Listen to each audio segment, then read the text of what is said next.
수요기도회 가운데 나오신 여러분 모두를 축복합니다. 오늘 어버이날입니다. 그렇죠? 예. 우리 70세 이상 되신 분들 한번 손 한번 들어봐 주십시오. 70세 이상, 나는 70세 이상 되었다. 예, 우리 성도님들 주변을 돌아보시고 70세 이상 되신 분들 누군가를 이렇게 보십시오. 네. 보이시죠? 네, 이분들을 향하여 우리 순수 한국식 인사하게 손 내리세요. 손 아프시니까 이분들을 향해서 오래오래 사세요. 시작. 오래오래 사십시오. 네. 네, 오래오래 사세요. 우리 한국식 인사가 참 좋은 것 같아요. 네. 뭐니 해도 이렇게 정감이 가고요. 자, 오늘 같이 보실 말씀은 마태복음 18장입니다. 마태복음 18장.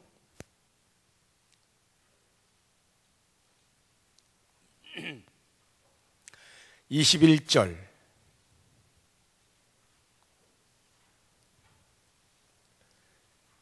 마태복음 18장 21절에서 35절 마지막 절까지 한 절씩 교독을 하겠습니다. 잘 아시는 내용이니까 이렇게 읽으시면서 내용을 숙지하시면 좋겠습니다.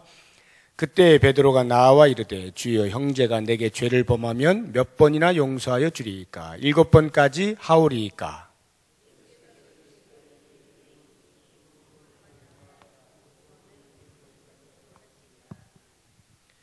그러므로 천국은 그 종들과 결산하려 하던 어떤 임금과 같으니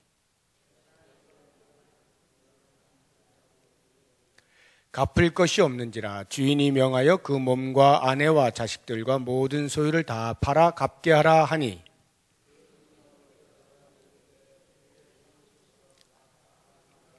그 종의 주인이 불쌍히 여겨 놓아보내며 그 빚을 탕감하여 주었더니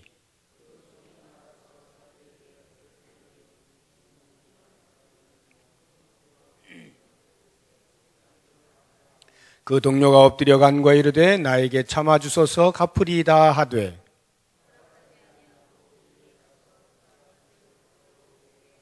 그 동료들이 그것을 보고 몹시 딱하게 여겨 주인에게 가서 그 일을 다 알리니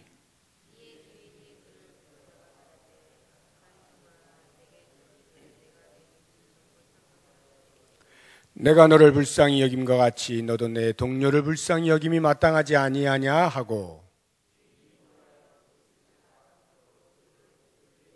같이 읽습니다. 너희가 각각 마음으로부터 형제를 용서하지 아니하면 나의 하늘 아버지께서도 너희에게 이와 같이 하시리라. 아멘. 너무 잘 아는 말씀이죠.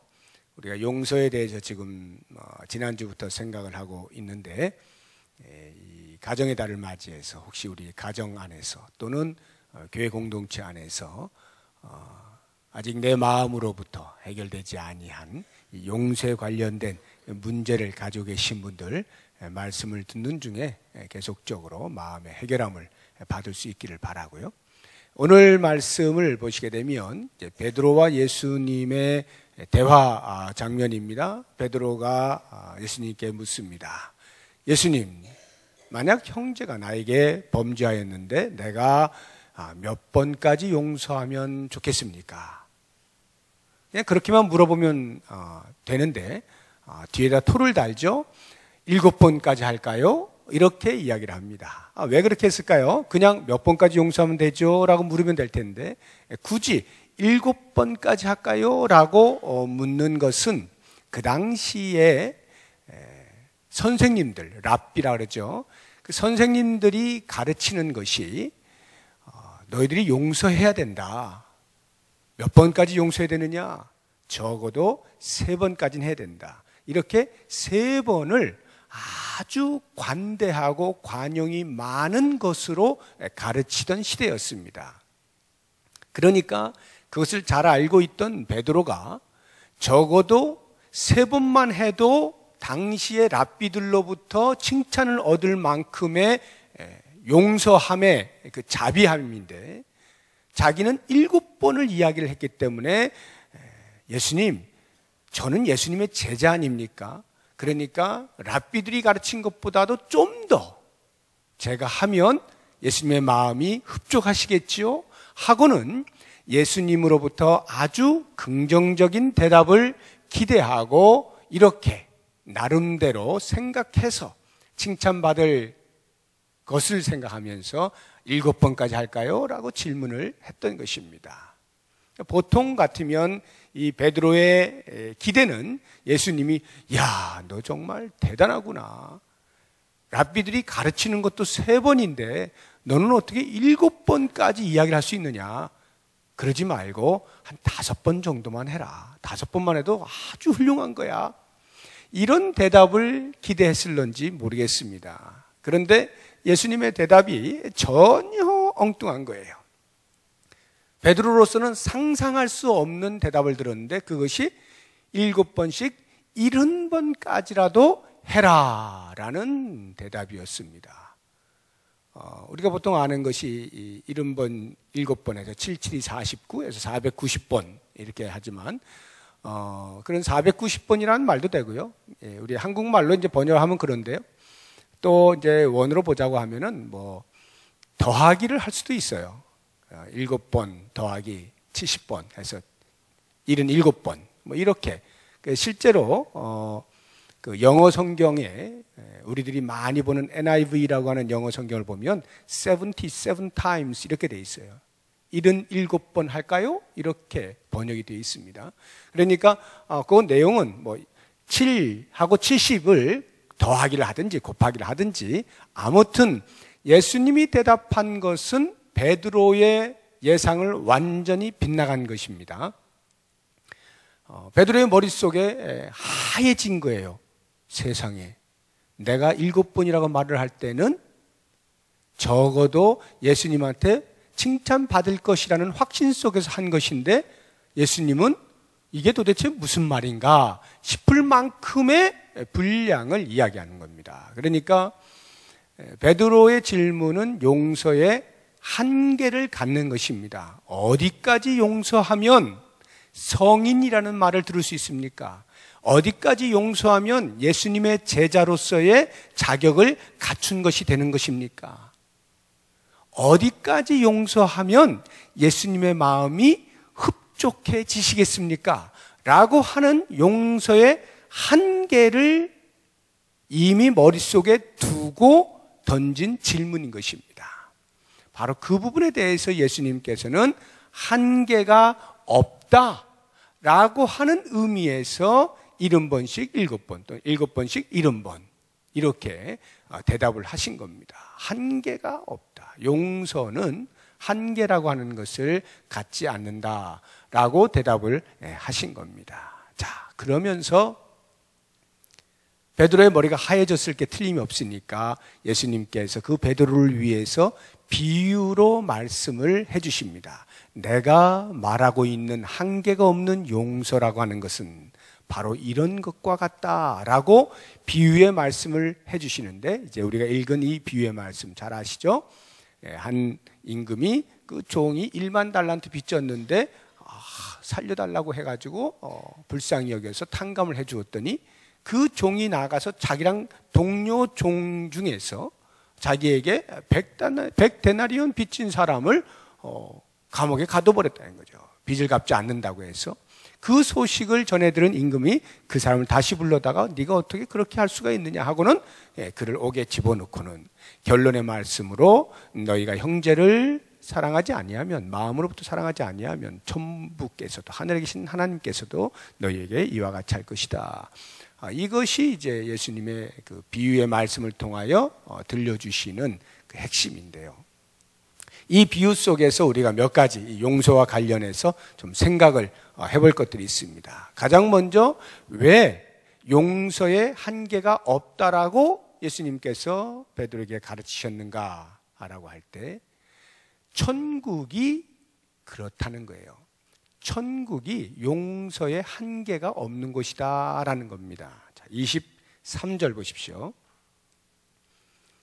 23절 그러므로 천국은 그 종들과 결산하려 하던 어떤 임금과 같으니 해서 비유의 말씀을 하시는데 천국을 드는 겁니다. 천국은 이러이러한 임금과 같으니라고 할 때 그 임금을 천국과 비유로 말씀하시는 게 아니라 그 임금이 행한 그 일들, 그러니까 쭉 나와 있는 모든 내용들, 그런 내용과 같다 이 말이에요. 천국이. 다시 말하면 천국에서는 용서라고 하는 것이 굳이 필요가 없는 것이다. 용서의 한계를 갖지 않는 것이다. 이렇게 말씀하는 거예요. 하나님 나라의 삶이 한계를 넘는 용서로서 살아가는 삶이기 때문에 이렇게 용서 한계가 없다라고 말씀하시는 거예요. 자, 천국이 과연 정말로 한계가 없는, 용서의 한계가 없는 그런 곳이냐라고 할 때 그것을 납득하게 하기 위하여 예수님이 든 것이 1만 달란트 빚진 자입니다. 1만 달란트 빚을 졌다는 게 얼마만큼 빚을 졌을까? 우리가 뭐 개인적으로 부채가 있기도 하고 기관적으로 부채가 있기도 한데 어떤 사람은 많고 어떤 사람은 적죠. 얼마만큼 부채가 있느냐, 1만 달란트가 얼마만큼이냐 할 때 1달란트가 6천 데나리온이에요. 지금 달란트나 데나리온은 그 당시의 화폐입니다. 1달란트가 6천 데나리온이에요. 1데나리온의 가치는 한 사람이 하루 동안 버는 노동력입니다. 하루 동안 일해서 번 삭시 1데나리온이에요. 근데 1달란트가 6천 데나리온이니까 6천일 동안 일한 값이 1달란트예요. 그러면 1만 달란트라고 하면 6천 1만이니까 6천만 데나리온이 되는 거예요. 6천만 데나리온. 그러면 이게 도대체 몇 년 동안 버는 돈일까? 6천만 데나리온은 1데나리온이 하루 품삯이니까 6천만 1이죠. 그걸 연으로 한번 바꾸어 생각해 보세요. 산수. 우리가 보통 1년 365일이지만 365일 내내 일은 못 하잖아요. 한 300일 일한다고 치고 6천만 1 나누기 300 하면은 20만 년입니다. 20만 년. 여러분 상상해 가세요? 좀 우리가 보통 사는 게 100살 사는데, 오래 살면 100살 사는데 20만 년 동안 일만 하고 하나도 안 쓰고 모으기만 했을 때 가질 수 있는 돈이 1만 달란트. 예수님이 비유를 이렇게 하실 때에는 그런 이유가 있는 거예요. 그런데 그게 빚졌다는 것인데 그 빚을 과연 우리가 갚을 수 있느냐 이 말이에요. 상식적으로 볼 때 20만 년 동안 일해서 갚아야 되는데 무슨 수로 20만 년을 일을 하느냐 이 말이에요. 끼케야 100살밖에 못 사는 우리가. 그러니까 이 말은 도저히 어떤 방법으로도 갚을 수 없는 빚이다. 이렇게 예수님이 말씀을 하시는 거죠. 그래서 25절을 보시게 되면 이제 그 임금이 야 갚아 라고 할 때 어떻게 말씀하시냐면 주인이 명하여 그 몸과 아내와 자식들과 모든 소유를 다 팔아 갚게 하라. 이렇게 이거 다 팔면 갚을 수 있을까요? 1만 달란트 갚을 수 있을까요? 어림도 없어요. 당시의 노예의 몸값이 500데나리온에서 비싸게 받으면 2000데나리온입니다. 지금은 뭐 노예값, 이거 말도 안 되는 소리인데 그 당시엔 있었으니까요. 노예의 몸값이 500에서 2000데나리온이에요. 그러면 그냥 중간쯤 한 1000데나리온 잡고 식솔이 6명이라고 쳐봐야 6000데나리온. 몸을 다 팔면 다 그냥 종으로 이렇게 가버리면 6000데나리온, 1달란트 빚을 갚는 거예요. 그러니 이 사람이 무슨 수로 뭘 어떻게 해서 1만 달란트를 갚을 수가 있겠느냐 이 말이에요. 못 갚는다는 거죠. 그러면 지금 이 비유가 뭡니까? 이 빚이라고 하는 것이 예수님이 뭘 우리에게 이야기하는 거예요? 용서에 관련해서 지금 빚을 이야기하고 있으니까 이 빚이라고 하는 것은 우리의 죄를 말하는 거 아닙니까? 그러니까 우리의 죄가 우리의 스스로 무엇을 어떻게 해서 갚을 수 있는 분량이 아니다 이거예요. 그런데 그것을 하나님께서 어떻게 해주셨다? 용서해 주셨다. 탕감해 주셨다. 우리의 죄의 크기와 심각성이 이렇게 우리가 무엇을 해서 죄를 없앨 수 없는 그 어마어마한 죄의 덩어리를 우리 하나님께서 탕감해 주셨다고요. 아무것도 없는 것처럼 깨끗한 자로 탕감을 해주셨다 이 말이에요. 그러니까 천국은 이렇게 죄의 용서에 한계를 갖지 않는다 이 말이에요. 모든 죄가 그대로 몽땅 다 용서를 받는 것이 천국이다 라고 이야기를 하고 있는 것이죠. 그렇기 때문에 우리에게 용서의 한계가 없다라고 예수님이 가르치시는 것이고요. 그렇다고 하면 어떻게 해서 천국에서는 이런 용서가 가능한가? 다른 거 아닙니다. 아주 간단하죠. 그 임금의 자비하심입니다. 다른 거 없어요. 임금이 빚을 진 사람을 바라볼 때 긍휼의 마음을 품은 거예요. 불쌍히 여긴 것입니다. 27절 보십시오. 그 종의 주인이 불쌍히 여겨 놓아 보내며 그 빚을 탕감하여 주었더니, 우리 하나님께서 어떻게 우리를 용서하실 수 있었는가? 다른 그 무엇 아니라 하나님의 자비하심, 우리를 향한 긍휼의 마음, 불쌍히 여기는 그 마음이 우리의 모든 죄의 빚을 다 탕감해 주셨다라고 하는 거예요. 그래서 구약에 보면 그런 표현들이 많이 있지 않습니까? 시편 103편 12절에 보면은 우리의 죄를 동이 서에서 먼 것처럼 기억하지 않으시겠다. 동이 서에서 먼 것처럼 없애주시겠다는 거예요. 이사야서 43장 25절에도 보면 우리의 허물을 도말하시고 우리의 모든 죄를 기억지도 아니하시겠다. 이렇게 말씀하시거든요. 하나님의 자비하심의 크기를 이야기해 주고 있는 것입니다. 그런데 더 놀라운 것은요, 우리가 죄의 용서를 받을 때 하나님이 그냥 말로써 자 이제 너희들은 죄 없다 이렇게 탕감을 해주셨나요? 그렇지 않습니다. 예수 그리스도의 피, 예수 그리스도의 그 생명을 대속으로 속량물로 삼아서 그렇게 탕감을 해주신 거죠. 저는 이 부분이야말로 우리를 향하신 하나님의 자비하심의 극치라고 보는 것입니다. 그냥 말로 하시는 것이 아니라 당신 스스로가 이 땅에 내려와 우리 인간의 모든 죄싹을 대신 치르시고 우리의 빚을 탕감해 주신 이 정도의 자비와 긍휼과 불쌍히 여김을 가지고 계신 주님이시다 이 말이에요. 바로 그것이 우리의 모든 죄의 빚을 다 탕감받을 수 있는 이유가 된다라고 하는 것이죠.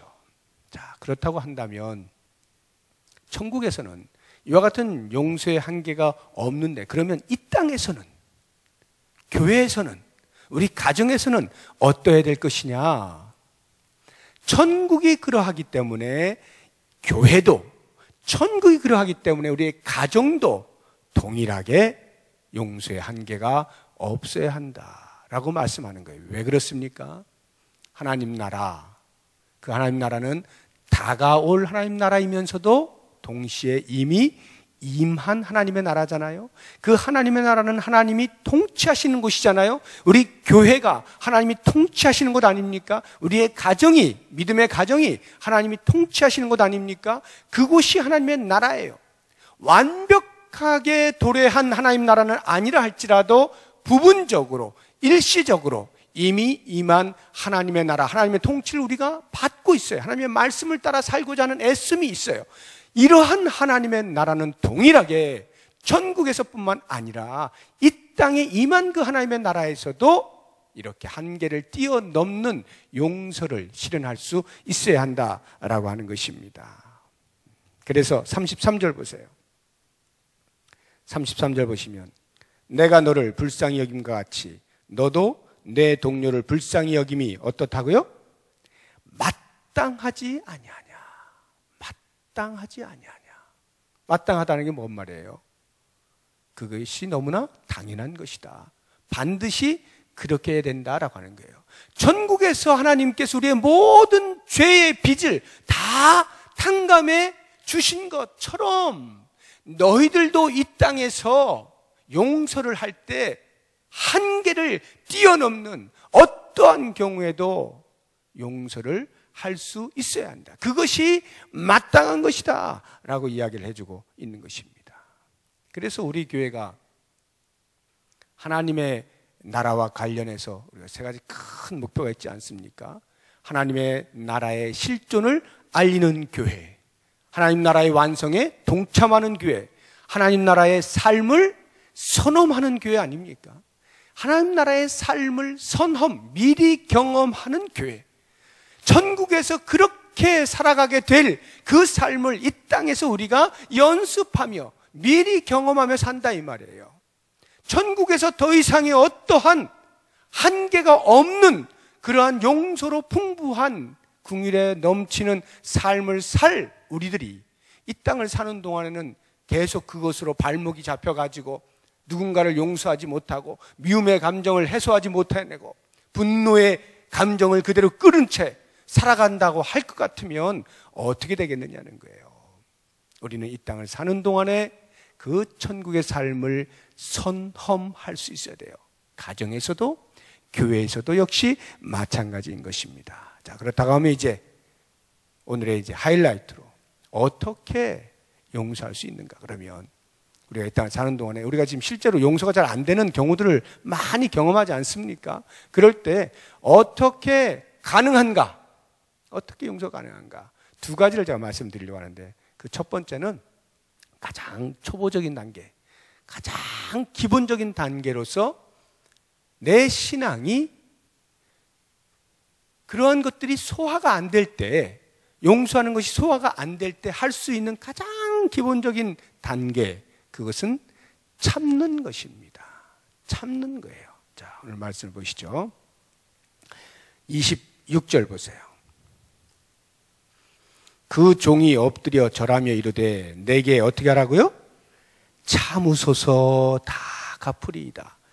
갚긴 뭘 갚아 지가 1만 달란트를 못 갚죠. 말도 안 되는 소리인데 다만 그가 그 임금께 주인께 비는 건 뭐예요? 참아달라는 거예요. 좀 참아주세요. 참아주세요.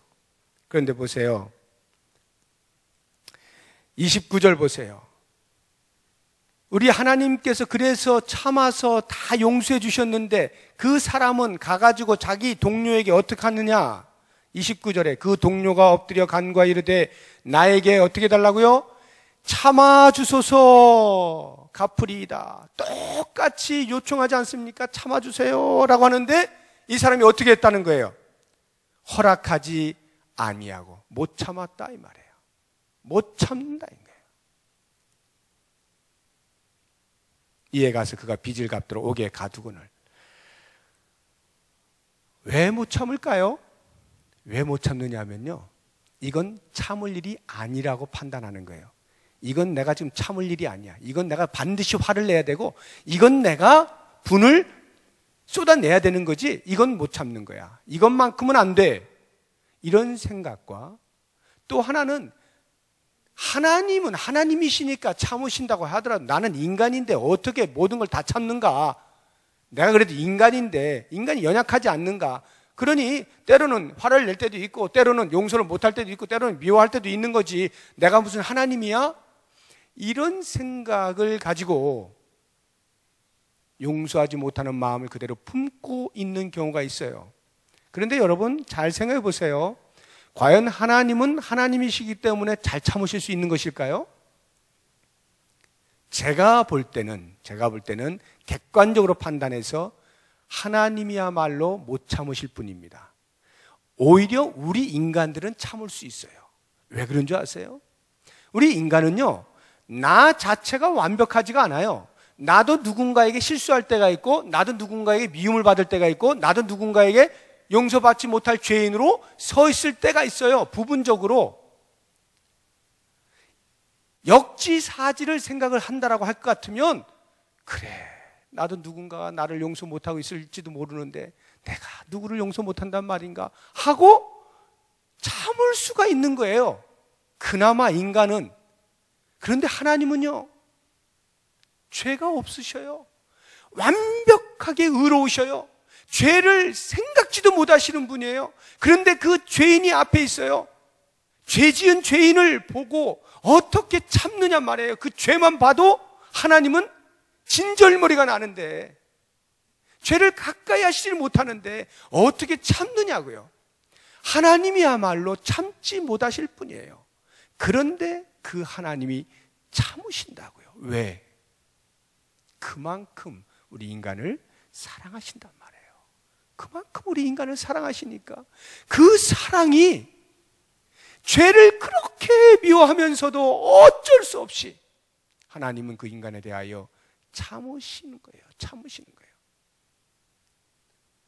참지 못하실 하나님이 참으신다고 하면 참을 수 있을 만한 사람이 왜 못 참느냐고요? 이걸 이야기하는 거예요. 참아야 돼요. 근데 이 사람 어떻게 해요? 못 참고 28절 보니까 그 종이 나가서 자기에게 100데나리온 빚진 동료 한 사람을 만나 붙들어 어떻게 했어요? 목을 잡고 이르되, 이게 뭔 말이에요? 목을 잡는다는 게. 내가 말이야, 너 한번 죽어봐라. 내가 너만큼은 용서 못해. 이것만큼 내가 용서 못해 하고 목을 잡고 흔드는 거 아닙니까 지금?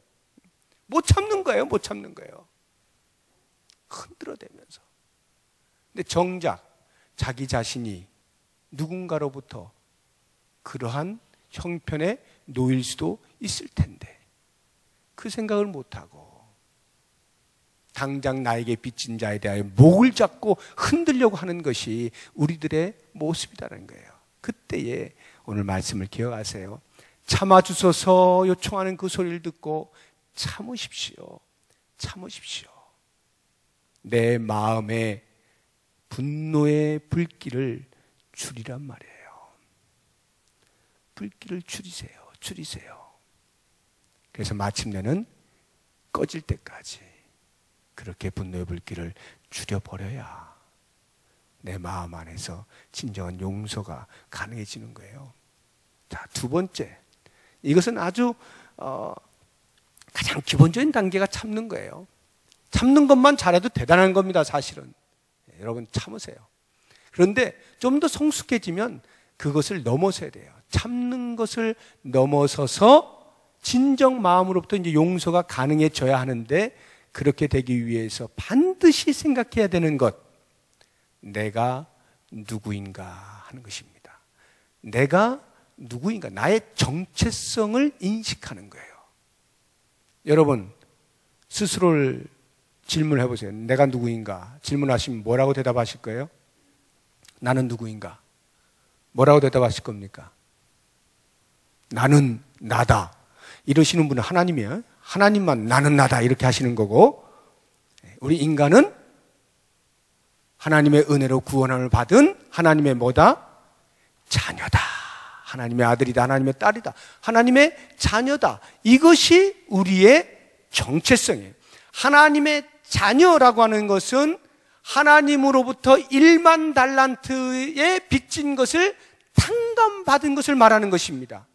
탕감되지 아니한 상태에서는 하나님의 자녀일 수가 없어요. 우리의 모든 죄가 그리스도의 십자가의 대속의 사건을 통하여서 탕감되었기 때문에 비로소 우리는 하나님의 자녀의 자리에 있게 되어지는 것입니다. 자, 그렇다고 하면 하나님의 자녀는 과연 어떻게 사느냐라고 할 때 하나님께서 우리들을 그리스도의 그 보혈의 피로 삭슬 주고 우리를 사셔서 당신의 자녀를 삼으실 때 하나님은 그냥 자, 이제부터 너는 내 자녀니까 네 맘대로 살아라. 이렇게 내팽개치고 방치하기 위하여 그 고귀하신 예수님의 피를 십자가에 내주고 그렇게 우리를 부르신 것이 아니에요. 적어도 하나님이 우리를 부르실 때는 그 부름에 합당한 자녀다움을 위하여 부르신 거예요. 이게 하나님의 목적입니다. 그 자녀다움이 과연 무엇일까? 우리가 어떻게 사는 것이 하나님의 자녀다움일까에 대하여서 베드로후서 1장 4절이 우리에게 아주 귀한 답을 주고 있어요. 한번 찾아보세요. 베드로후서 1장 4절. 신약성경 저 뒤쪽에 있죠?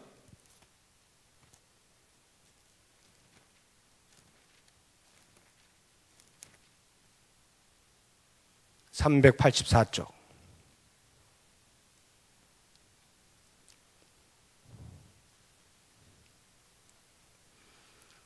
(384쪽) 베드로후서 1장 4절. 우리 다 같이 한 목소리로 시작. 이로써 그 보배롭고 지극히 큰 약속을 우리에게 주사 이 약속으로 말미암아 너희가 정욕 때문에 세상에서 썩어질 것을 피하여 신성한 성품에 참여하는 자가 되게 하려 하셨느니라. 어떤 자로요? 신성한 성품에 참여하는 자. 전에 성경은 신의 성품에 이렇게 번역을 해놨어요. 신의 성품에, 신성한 성품에 참여. 우리 하나님께서 가지고 계신 성품, 그 신의 성품, 그 신성한 성품에 당신의 자녀들도 참여케 하기 위하여 부르셨다 이 말이에요. 왜 하늘나라의 약속을 그 자녀들에게 주셨느냐? 그 신성한 성품에 참여하게 하려고 하늘나라를 주셨다는 거예요. 하늘나라에 사는 사람들은 전부 하나님의 성품과 같은 사람들만 가능한 거거든요. 이 땅을 사는 동안에 그 하나님의 신성한 성품에 참여시키기 위하여 우리를 자녀로 부르셨다, 삼으셨다 이 말이죠. 그렇다고 한다면 여러분, 내가 하나님의 자녀라고 하는 이 정체성은 분명한데, 그래서 내가 하나님의 자녀다운 삶을 산다는 것은 무엇이냐라고 하는 질문을 던지지 않는다면 어떻게 되겠어요? 그러면 내가 이제 하나님의 자녀로서 한번 살아보자 라고 할 때 가장 염두에 둬야 되는 것이 바로 이 신성한 성품에 참여하는 것입니다. 그렇기 때문에 스스로를 비하시키면 안 돼요. 아유, 나 같은 것이 뭐, 아유, 나는 안 돼. 내가 아무리 용서해 보려고 해도 안 돼. 나는 안 돼. 어우, 내가 그냥 막 치가 떨려. 그냥 그 생각만 해도 치가 떨려. 자꾸 뭐 용서하라 그러는데 돼야 말이지 하고 자기를 바라보는 순간은 안 되는 거예요. 안 되게 돼 있어요. 왜? 나는 안 되게 돼 있어요. 1만 달란트 빚진 자가 무슨 누굴 용서하겠어요? 안 되는 거예요. 그런데 그 1만 달란트 빚진 것을 탕감해 주신 그분의 자녀가 되어서 그분께서 우리로 하여금 당신의 그 성품에 참여할 수 있는 자격과 신분과 능력을 동시에 주시고 우리에게 요청하신단 말이죠. 그런데 내가 스스로 계속해서 옛 성품을 따라서 나는 안 되는 놈이야, 안 되는 놈이야 스스로 비하시키면 죽었다 깨나도 용서가 안 되는 거예요. 그런데 보세요. 그래, 내가 하나님의 자녀로 부름받았지. 내가 어떤 존재였는가? 나 같은 이런 썩어 문드러지는 이런 죄 덩어리를 가지고 있던 나를 용서해 주신 그 하나님께서 가장 아름다운 자녀라 칭해 주시고 그 신의 성품에 살아갈 수 있도록 해 주셨는데, 그렇지 하고는 자기의 정체성에 대한 분명한 인식을 하게 되어질 때 형제를, 자매를 용서하기 시작할 수 있는 것입니다. 성경은 말하는 거예요. 우리가 우리의 형제에 대하여 마음으로부터 용서가 되지 아니하면 하늘에 계신 아버지께서도 이와 같이 하시리라 라고 말씀을 하심으로써 얼마나 무서운 이야기를 하고 있습니까? 마치 우리가 형제를 용서하지 아니하면 우리의 구원이 취소되는 것처럼 그렇게 말씀하시는 거 아닙니까? 이 이야기는 거꾸로 이야기를 해보면은 우리의 형제에 대하여 용서할 마음을 갖지 못하고 그 노력을 하지 아니하는 자는 내가 하나님으로부터 어떠한 용서를 받았는지에 대하여 아직 알지 못하는 사람이다, 이런 말이에요. 그래서 우리가 참으로 하나님의 그 긍휼과 자비로 말미암아 죄로부터 구원함을 받은 이 엄청난 사건에 대하여 가슴 깊이 새기고 있다고 한다면 내 주변에서 100데나리온 빚진 자들에 대하여 내가 어떻게 용서하지 않을 수가 있는가 라고 하는 역발상을 통해서 우리의 마음에서부터 모든 미움과 분노들을 제거하고 형제로 자매로 그대로 받아들일 수 있어야 하는 것이죠. 사랑하는 성도 여러분, 우리의 가족들 가운데에서 또는 우리의 신앙 공동체 안의 지체들 가운데에서 나하고 다른 사람이 있습니까? 그래서 싫은 사람이 있습니까? 미운 사람이 있어요? 보기도 싫은 사람이 있습니까? 물론 그런 것이 처음부터 아예 없다면요 얼마나 좋겠습니까만 아직 완성된 몸은 아니니 그럴 수가 있다 이 말이에요. 그런 감정이 들 때 어떻게 그것을 극복하느냐는 중요한 것입니다.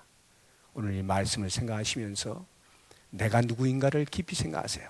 나는 그보다 더 훨씬 지독한 죄를 하나님으로부터 용서받은 자다라고 하는 이 사실, 이 한 가지만 가지고도 어느 누구도 용서 못할 대상은 없다는 것을 꼭 기억하시고 그렇게 용서하는 신성한 성품에 참여하게 될 때 비로소 내 마음에 하나님께 주시는 놀라운 하늘의 평강이 가득해지고 이 땅을 살면서도 천국을 경험할 수가 있게 되는 거예요.